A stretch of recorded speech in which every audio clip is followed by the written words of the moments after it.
Yo, what's up guys? It's our 4th day. We're going to the bus station again kasi punta kami dun sa Kitaan para sa aming tour sa Yobi Ice Valley and Nami Island. Si Idol ay naka-Japan fit, ako naman naka-coat and with scarf ngayon. Ngayon ang temperature natin ay negative 7 degrees. Check natin kung kakayanin itong coat. Nakasakay na tayo sa bus. Kanina nag-quick see you kami, conveni. Bumili ulit kaming kimbap and coffee. Ang kimbap counter natin ngayon ay 4. Ito na tayo sa Yobi Ice Valley. Grabe, sobrang snowy dito. Walking up.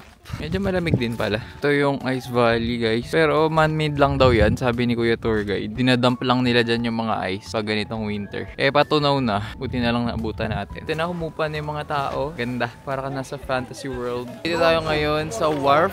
Papunta sa Nami Island. Meeting kami sa tour guide namin. Bibili tayo ng ticket. Sama yung sa tour galing sa Klook. Kung naghanap kayo ng Klook na discounted, talagay ko dyan yung promo code ni Summer Dry. Pwede nyo magamit yan sa kahit anong activity, pati mga hotel. So yan.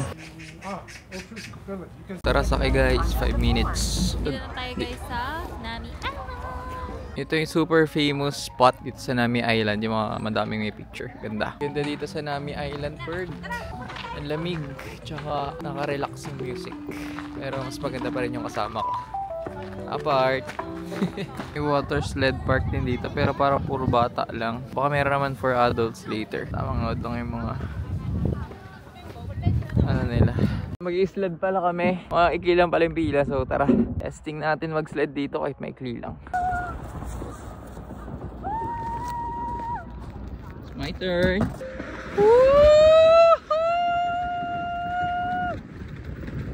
Ah!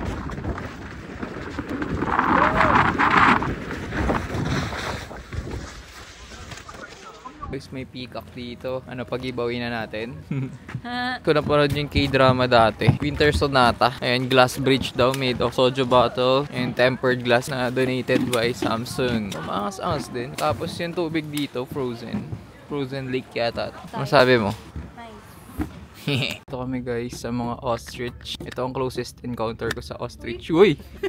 Uy! Kumakagat. Baka kasi kumakain kaya aggressive. Ang malupit doon, may special guest kami. Si Loves. Tsaka si Kevin. Nakita kami dito guys sa Nami Island. What a small world. Di namin pinag-usapan yun. So last stop natin guys. Nalimutan ko mag-vlog kanina. Dito tayo sa Garden of the Morning Calm. Madaming pailaw dito.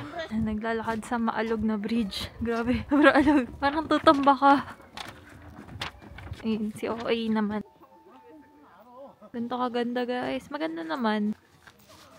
We're back here at our bus. Masyado kami maaga. Sobrang lamig. Tsaka pare-pareho lang. Mga ilaw lang. Punta lang kami para makapag-edit and upload pa. Kita-kits mamaya sa Seoul ulit.